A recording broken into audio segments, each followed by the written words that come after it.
حكاية أحلام ما بعد الفجر، أدوار شبيهة من أحداث الواقع بشكل أجزائها جريئة مليئة عن حاضر الزمن، معرض كبير لكوكب خيال وروح بتشتهي الأمل. وأنا هنا بحلم بيها النهاردة وبكرة وامبارح طول اليوم ما جاليش النوم.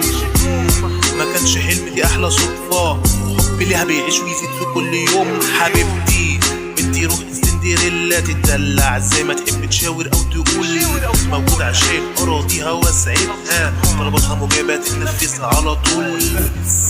بنام وتبان الرؤية في المنام، خير والشر مصيري ومصير كل انسان، قدر مكتوب لي ومكتوب صاحبه هيكون فلان، معروف او حتى مش معروف هنعرف ده مع الايام. عارف اني مش مثال لكن جوايا شخص سوي، احيانا ببقى اناني عشان حرماني كان قوي، بدعي رب العباد بجد انه يهديني، وسوى الشيطان العين وتملي عمال يقسيني.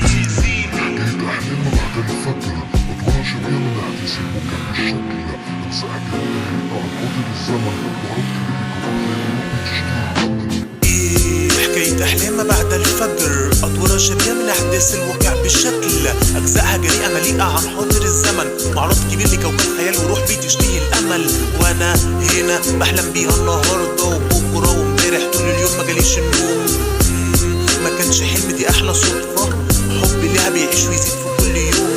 عقلي جوا راسي ما بيبطلش التفكير، هلاوس طالعة مني والموضوع بقى خطير، مش فاكر حتى اسمي ولا فاكر عملت ايه، جاي رايح في المدينة حاسسني تايه معرفش ليه. وشوش شايفها متسجلة معروفة، ووشوش تانية فوق الحقيقة غير معروفة، وشوش غريبة عمرها ما كانت مكشوفة، قابلت دول ودول وتأملت النهاية المحذوفة. ده يظهر مع حسن وسوء النوايا، رؤية ملايكة وقبلسة، بسأل مين فيهم معايا، هل الخير ولا الشر، طب القوة ولا الضعف، الاختيار ما بينهم صعب، احترت افوق وخلاص كفاية. نفسي ومنايا قبل ما اصحى الحلو بس هو اللي يفضل سوايا، ويا احلام ما بعد الفجر بشرى ما بتموتش، ومكملة الحكاية مكملة الحكاية.